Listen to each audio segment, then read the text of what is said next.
Do you ever give talks or presentations at work? Well, if so, you're going to want to pay attention to my guest for this episode. Her name is Emily Schneider. She's a visual storyteller who specializes in presentation design.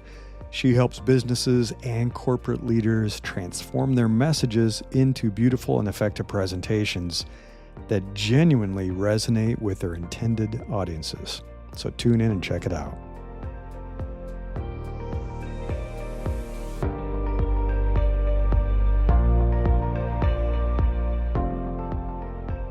I'm Larry Cornett, and this is Invincible Career. Well, welcome to the show, Emily. I'm so excited to have you here and talk more about something I'm pretty passionate about, which is storytelling. So let's go ahead and start a little bit with you telling the listeners who you are and what you do. Yeah, thanks so much for having me, Larry. I'm Emily Schneider. I'm a visual storyteller. I specialize in PowerPoint design.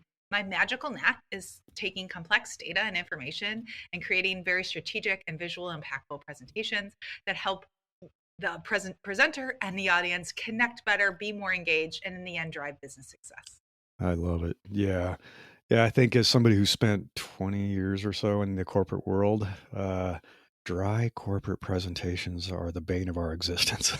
Right? Yeah. Well, it's so interesting when you say it like that, right? Because I think the expectation to know how to use PowerPoint in general, and then present really strong are kind of just supposed to be assumed. But there is so much that really goes into crafting a really strong presentation, or giving an update, or sharing a case study, or giving staff updates. And I think that sometimes there's a disservice because what we think we should be able to do and what we are able to do are not connected. And so I love coming in as like a little secret to other people's toolkits or toolboxes and being part of that solution, just to empower them to feel more confident, but also let them spend their time doing the work that they are really good at.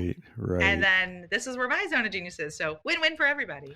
Exactly. Yeah, because not everybody has the skills. They don't have the design skills, and they don't have the information design skills to be able to craft a great presentation. And I think they lean too heavily sometimes on the corporate template, and they're like, I'll just put information into the template. Or they have a PR team, which they're trying to play safe with the corporate template and legal requirements and branding guidelines, and just ends up being kind of all the same. It turns out to be very vanilla.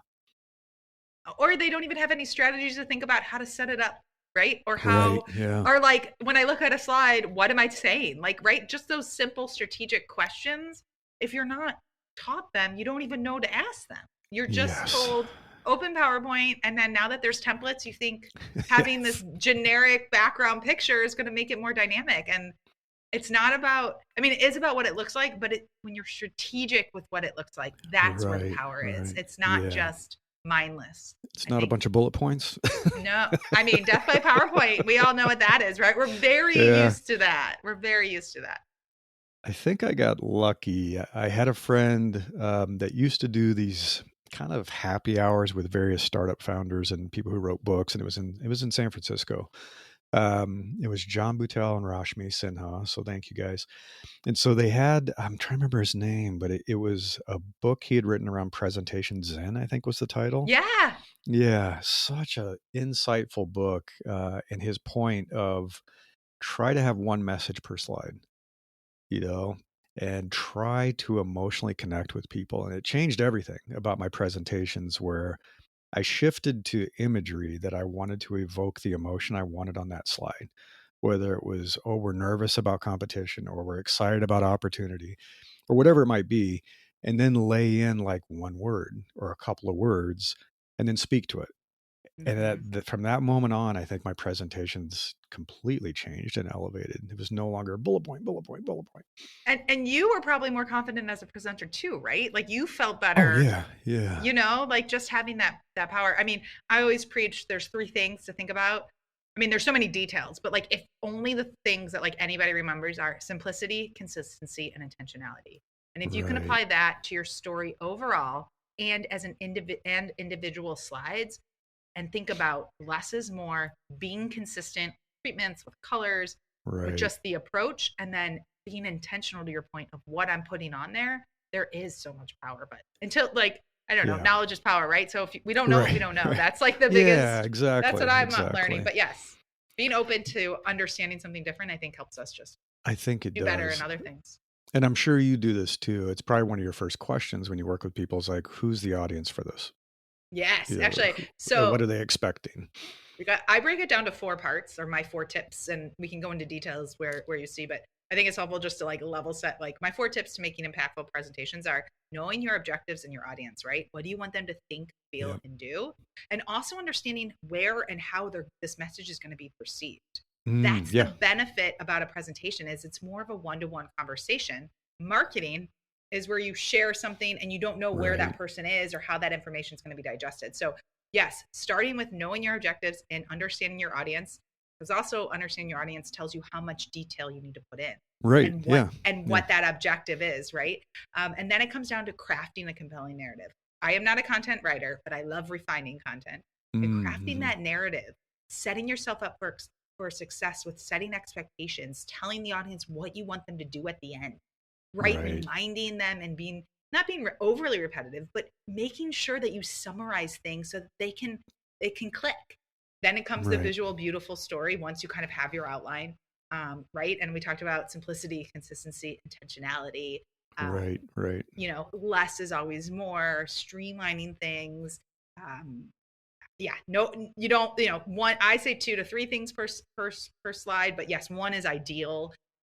30 words at the most. Like, how do you have less Right. information to really let them listen? These slides should be the background music to this conversation that you're Mm, conducting. I like that's to right. think of it Yeah. as empowering my clients to be conversation conductors, just like at an orchestra, I like right?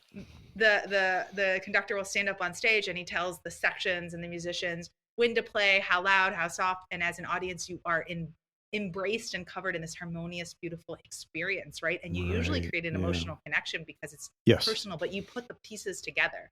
That's exactly at what you can do when you are thoughtful and intentional and plan ahead with your presentation. Right. Yeah. And then at the end, now you're at delivery, right? You've already set yourself up for success. You know who you're talking to, what you want them to do. You've Mm-hmm. laid the groundwork for your outline, and you've been intentional with your slide design and how you use visuals. Amazing. Your delivery is going to be a no-brainer. You're going to talk less.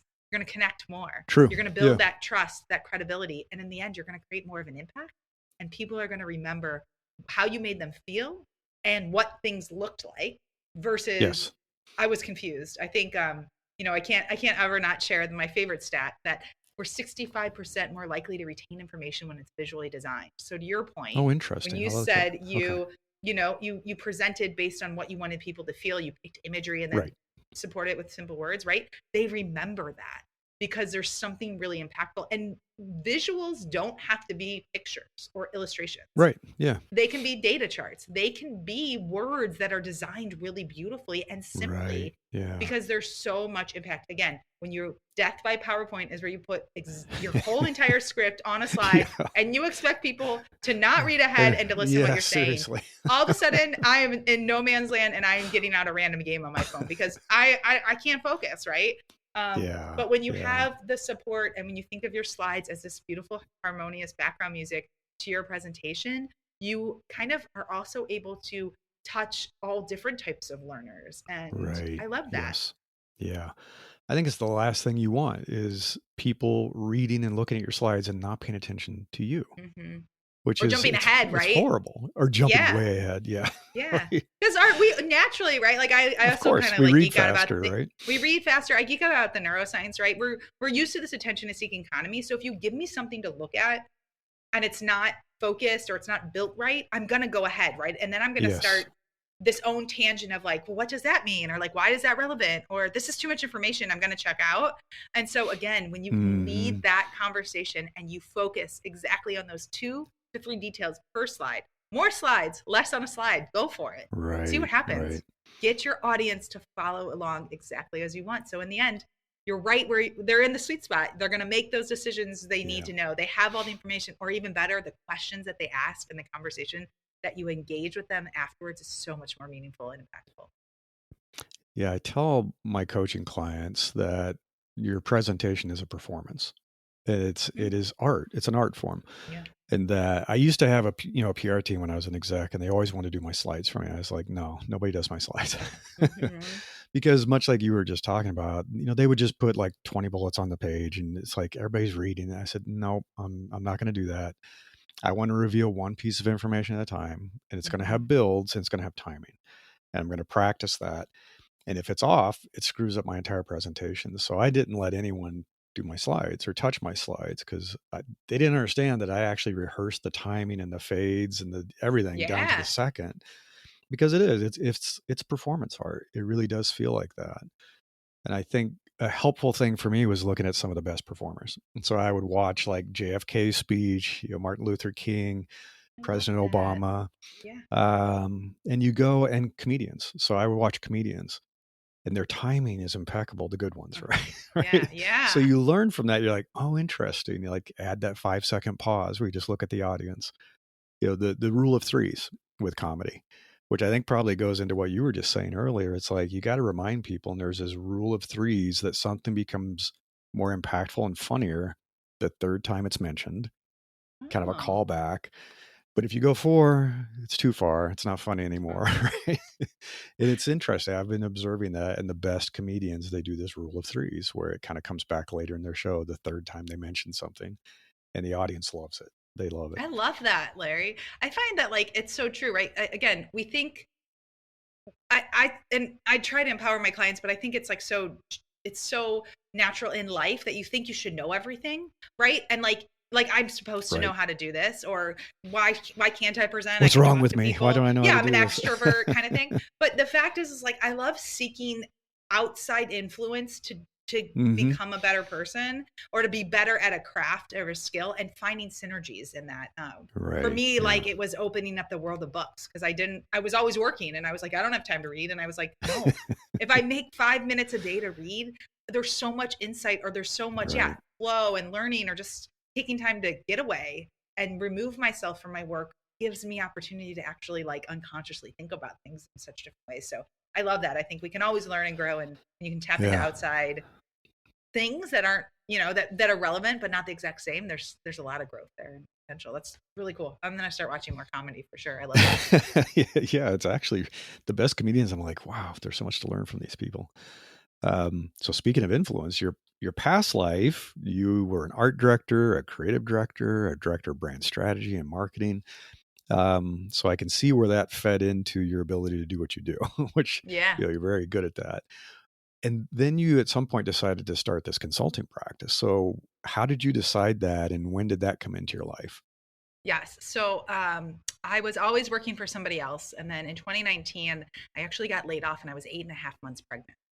Oh no. Yeah, so that was like a very interesting. I worked for a startup, so it was like a little, they had to do what they had to do. Sure, It sure. was really tough then. It was the best thing that ever happened to me now looking back, right? Like I love the hearing you say that. Yeah. like literally, like if I didn't have that, I would never have been open to anything else, because I then was able to say, and it was scary because I was like, and I was even still interviewing. Actually, was told I didn't get a job that I interviewed for 3 hours after I had my little girl. Like Oh because I was wow. like, checking email or doing something, and I was like, oops, I guess this is meant to be, right?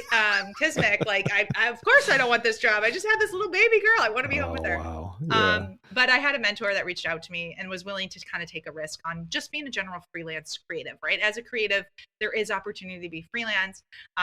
It was scary. And Sure, especially sure. again, going from, a full-time salary job with a steady paycheck to not knowing what that would look like. But again, I was in a position where I knew I didn't want to go back to where I was. I wasn't Mhm. sure what I needed to do, but I knew I needed to figure it out a little differently. And I've always kind of said, you know, let's see what happens. Give myself some time period to see if this works, whatever. Yeah, yeah. So I was general creative designer for about 4.5 years. And then 2023 was very interesting for my business. Things definitely changed. My first meeting of 2023, my client said, we have to terminate our contract. We can't have vendors Oh no. anymore. Yeah. And that was like that was like almost like a full time. I think it was like 30 hours a week I was working for them. So like Oh they were basically wow. full time. But I took that year to really get curious and to figure it out. And I started raising my hand and saying, I'm available. I can help you. This is what I like doing. And Nice, I really nice. tapped into all that. I started reading a lot more and figuring out where I leadership books or self-growth books or just even general like fun books, just to like see what I was passionate about. Um, and I realized that that got me super curious. I'm super curious in general, but that obviously was a very curious time.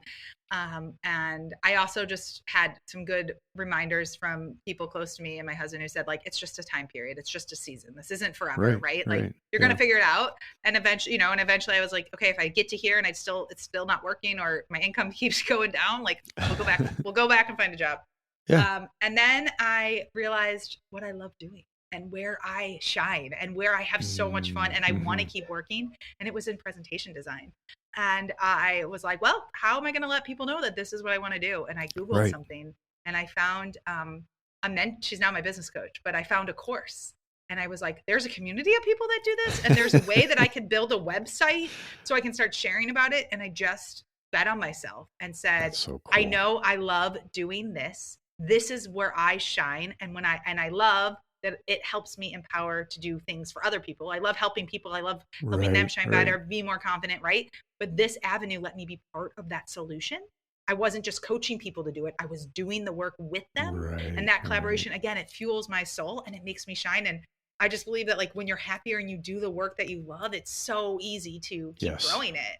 Yeah. And so that's what I did. So I bet on myself. And like I said earlier, the only thing I'm perfect at is not giving up.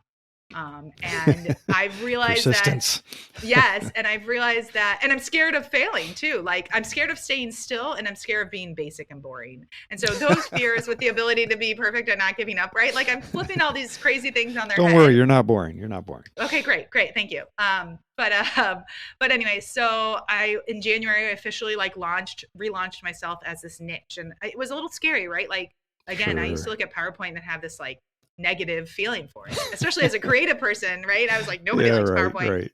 But what I realized is actually when I niched myself, it became easier for me to share what I did. I was more Yes. clear. My productivity It's kind of skyrocketed. counterintuitive. Yeah, yeah. Yes, because I'm not all over the place. This is what I do. This is how I focus. If I'm not right for you, I know a whole community of people who are, Perfect. and I love Exactly. sharing it. And so that's how I got here. I just stayed curious. I kept betting on myself. I wasn't scared of failure. I was scared of staying still. Mm. Um, and like I said, when I niched it and I was confident in that, it actually has opened up the door to grow my Yes. business in so much more ways and so much bigger and faster than I ever could. And now I get to say that like after 9 months, nothing's been perfect. It's been a beautiful journey. I've learned how to make an impact and an income and do the thing that lets me shine bright and also helps other people. And so I couldn't be any happier and proud of myself, to be honest, of where I'm You at. should be. You should Yeah, be. thank you. Yeah, you kind of personify this concept. That's why I call my community Invincible Career. It's like this concept of becoming invincible, which is you know what you're really good at doing and you're not shy about doubling down on it and letting the world know. And it makes marketing easier because you're not feeling kind of conflicted about what you do. You're like, I know what I do is amazing. I know it really, really helps people. Why wouldn't I talk about it? Yeah. Right? And if I don't talk about it, who's going to talk about it for me?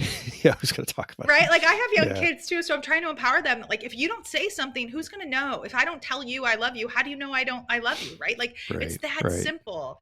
And so yes, so I have the confidence because I also know that like I'm learning and I didn't realize this, but Yes. like people don't even realize that I exist, that somebody like me exists. Oh, And so when they sure. Yeah, hear, yeah, they're like, I need to know more. What does this look like? How do you work with your clients? Because yeah. and that and right like it's not always an easy sell, but it's the curiosity is a win too, right? You find those wins and you build upon them as you craft something that's kind of That's unique and right. different. That's right. Yeah, and it takes a lot of touch points. Yeah. I can't remember the exact number, but there's something like 10 to 15 touch points before someone actually decides, okay, I'm going to buy, right? They Hmm. need the awareness, they need the consideration, they need the evaluation. And like you said, a lot of people just don't know that this exists. That's an option for them. Yeah. And we assume they do. We assume, well, doesn't everybody know what I know? And I Right, tell right. people You this all the forget. time. It's like people don't know what you know. What Yeah. you know is so valuable, and they're like, "What do I have that's valuable for other people?" And I said, "You'd be surprised how many people don't know what you know, Yeah. and it can And help somebody." you think that they know, like because it's so natural to you, you think everybody has it too. That's what I've learned. But going back to Exactly. like helping your audience, right? When you talk about like this whole point, that's what I love about what I do is I help create that credibility, Right. that Right. trust, that accountability, so that as that presenter, your points come across and you can bring that Yeah. forward in such a better way, um, because you're able to build that with a strong story when it's planned out, when you're intentional, when you're simple, and when you're Right. consistent. Right. So the people listening, and we talked a little bit about this, tend to be kind of white collar professionals. A lot of folks in tech, a lot of people obviously care about their careers, and they're trying to get ahead. A lot of people who are interested in becoming solopreneurs, or they are solopreneurs, the business people, and so they have small businesses. Who do you tend to work with the most? Who is it that reaches out to you, and who do you partner with? Because you do a lot of collaboration with your Yep. presentation design. I currently find that I'm working with leaders and in larger corporations, to be honest, just because of the need and of the amount of presentations that they need to Sure. have Yeah. They. and where their focuses are, but also just financially, right? Not every presentation Yeah. can Yeah. afford the investment in that. I actually think it's like one out of every four can have the has the ROI needed or that importance of that Interesting. presentation Okay. to spend on somebody like me. But I try to actually also make my work turnkey. So I don't always like, there are templates I will do, but those are my Hmm. favorite things. I love doing strategically. Um, what did the, sorry, I lost my words. I like to be, custom strategic work, right? So to really take what Sure. you're Yeah. saying, higher elevation, telling stories, process flows, really elaborating kind of intern like communication and updates and data. But I build the slides and make those masters so they can be used. Data Right. is Yeah. everything is Yeah. mostly built in there. So I hope that return on investment can really help. But yeah, I Yeah. work with, like I said, founders, CMOs, CFOs, Mm-hmm. and I Okay. work a lot in tech, pharma, and finance is where I find most of my clients are. Yeah, that makes sense. So how do they find you? So you talked about you're starting to do more marketing, and Yep. I would imagine you're starting to get referrals too, that I people. do. I do have a nice referral Yeah. base. I spend a lot of time on LinkedIn. I do a lot of my own outreach because Oh, I good. find Okay. again that people don't know that people are looking like they want the help, but they don't ever because they don't know that somebody like me exists. They don't even know that like, hey, I could get help doing this. I can pass this Right. off, Yeah. They don't even and start it's searching worth. for it. Yeah. Yeah, I mean, I just recently worked with a hedge fund startup company, and the founder found me, and he invested $5,000 in one meeting. He secured a $300,000 investment. So that return on in one meeting was Right. 60 times Boom. what. Yeah. Boom. Yeah. So it was no brainer, right? It becomes a no brainer for him. And it makes and he didn't have to do any work. So like that's really is huge. So I spend Mm-hmm. a lot of time on my outreach on LinkedIn and then my website. I love, I'm on podcast, I'm sharing. I just hosted a masterclass yesterday. So I'm trying to add value because, like I said, I know not every presentation can, and not every project or company can afford somebody like me on an every Sure. basis. Yeah. But if I can empower you to think differently and just be more, again, intentional with your slide design and help elevate that Right. story. If it's Right. one trick or one tip that helps, like that's a win-win for us all. Absolutely. So what do you find? So you start working with these people. What are you finding are kind of the repeating patterns of what they struggle with? They don't know how to focus or like they need help articulating what their focus is. They know what they want it to Mm, be, but they don't know okay. how to design it to make that impact. So, Right. or it's like because whether they have too much information and we need to pull it back or Mm, break it hmm. apart, or I have this idea and it needs to flow like this, but like my skill set doesn't allow me to think beyond these shapes or this Right. pencil, right? Sure. So it depends. And some people aren't as strong of storytellers as others, and so they need, it's always nice to have somebody who you can again I kind of borrow. I let them borrow. I say steal my confidence in you until you believe in yourself. Like let's Oh, do that's this. cool. You've got it. Because again, when they can see their idea come to life, um, they're so much more. It's so much easier for them to talk about. I bet they get excited. Yeah. Yeah, Yeah. yeah. I can only imagine. So you do it seems like a mix. I know you do the literal design work on the presentation. So there's some visual Hmm. design work and probably flow and information architecture kind of stuff. Yep. You probably also help them a bit with their storytelling skills and presentation too. What do you see the mix being? How does that break down? Yeah, I definitely spend more time with that visual information architect and just the design standpoint. But naturally, because we're talking about design and hierarchy of Mm-hmm. information, we're going to talk about your content and your flow, right? And Right. we're going to talk Right. about how you're delivering it and what you're focusing on. When I do build stuff with clients, whether it's animations or just multiple slides of information building, right? It's about, let's just have it click so you're in control, so that they can Mm-hmm. create that confidence. But yeah, I think it's mostly about, I've got an important meeting. I know what I want to say, or I know what I need Right. to be saying. I either have old content and slides from all over the place. It doesn't make sense. But I also just need to make sure that like it's clear what I need my boss or these leaders or this team to understand and take Mm-hmm. away. Mm-hmm. And I know what it should be, but I don't know how to do it, and I don't have the time to invest, because again, like, I can save clients hours of work. Right. My Yeah. my process is about 3 meetings. Usually they're less than an Okay. hour to get a full deck completed if you have your outline and content, ready to go. And so that's a lot of time saved from, Sure. usually a presentation takes, 10 to 20 hours to build. So Do you ever find yourself hitting kind of some friction? And I know I have, because I've come in and do like a speech or a keynote talk, and they're like, here's our corporate template. I'm like, oh, really?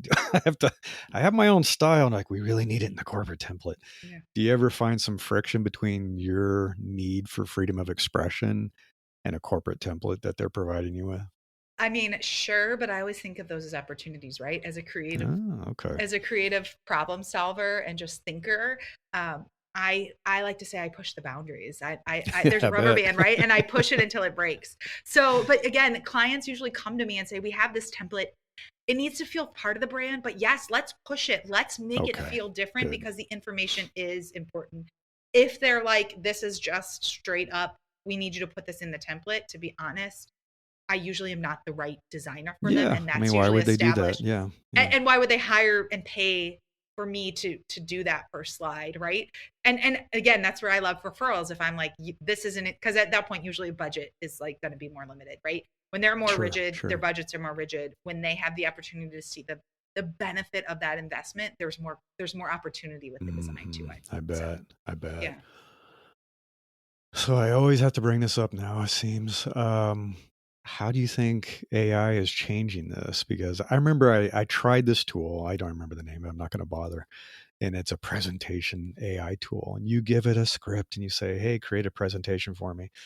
I tried it and I was like, I do not like this Yeah. output. It was just like, Yeah. ugh. Maybe it's improved. I haven't touched it in 3 or 4 months, but are you starting to see AI creeping into this and starting to help people with their presentations? I think if you look at AI as a tool, it's amazing. If you look at it as the end all be all and the thing that's Right. gonna be the quick fix, that easy button, it's gonna flop. It's gonna fail Yep. for you, Yep. not for them. For that platform, it's for you. The power of a strong presentation is about that connection, that emotional, Hmm. Hmm. authentic, right? Collaboration, that conversation. You have to build that with human power. I You're think not so going to too. be able to Yeah. do that with AI. I love AI. I'm a visual person. I came from the art side of the world. I remember in fifth grade, I asked my mom if I could flunk my spelling test. Like, language has not been my key thing. That's part of why I actually love podcasting, because I'm refining this skill. Right. I use Right. AI to help craft emails that are just more eloquent or Yes, shorter or exactly. to the Sure. point, right? And then I refine it so it sounds like me. So again, Hmm. using AI and tools, and that's where also, like, there are some beautiful templates out there. I Yeah, find them really sure. hard to work with because I think they're built funny, right? I think I'm more simple or Mm, just more turnkey, but there's beautiful starting points when you can use something to get you started, right? And that's usually the hardest part, is showing up, starting, and especially when you get started only on the computer. I always encourage my clients to think about their presentation, their objectives, and that right. story offline with post-its, Yeah, because yeah. you limit your creativity when you start in a box. And so Yes, there is yes. so much power with that pen and that paper, or starting from somewhere so it doesn't feel like a blank slate, is Hmm. important. Being inspired, I use my own AI tools. I think that, Pinterest and just, there's other platforms and royalty free stock sites, and those are Sure. great. Why Yeah, reinvent the wheel if you can use it to get you going, and it's more efficient, and time is money. So how yeah, you can yeah. merge that, but you can't take the human aspect of it. And then again, AI is powered by humans. Let's be real. Yeah, it is powered by our content. That is true. Yeah. So, for the folks listening, and I think we have a wide range of people from kind of entry level in their careers all the way up to executives in their careers, what advice would you give them? If they necessarily aren't one of the folks who could afford to hire you, but what could they take away from this to immediately improve their presentation skills, their storytelling skills? I would. It goes back to the three basic principles: applying simplicity, consistency, and intentionality with your presentation from the beginning. Again, Yeah. to thinking about it the first time. I know I got to do this presentation. What's it going to be about? Who am I talking to? To the Hmm. delivery. And I think that also gives you the ability to plan and prep. And Mm-hmm. that combination not only gets your story better, it gets you more articulate, but it builds your confidence. And when you're Right. confident and you Right. share that, even if it's in an email, people feel that and they know it. Fantastic. So, where can people follow you and learn more? I'm going to share links in the show notes. So, for those Awesome. of you listening, dig into the show notes and you can get the links. But, kind of verbally, where Yeah. can they find you? So they can find me. My website is IamEmilySchneider.com. I'm also active. I love in networking and connecting on LinkedIn as well. So you can find me there. It's a great platform. Fantastic. Love it. Well, thank you so much, Emily. Very Thank useful you. information that everybody can take away from this. So happy to be here. Thanks for having me, Larry. Until next time, I wish you the best of luck in becoming an opportunity magnet for the best things in life.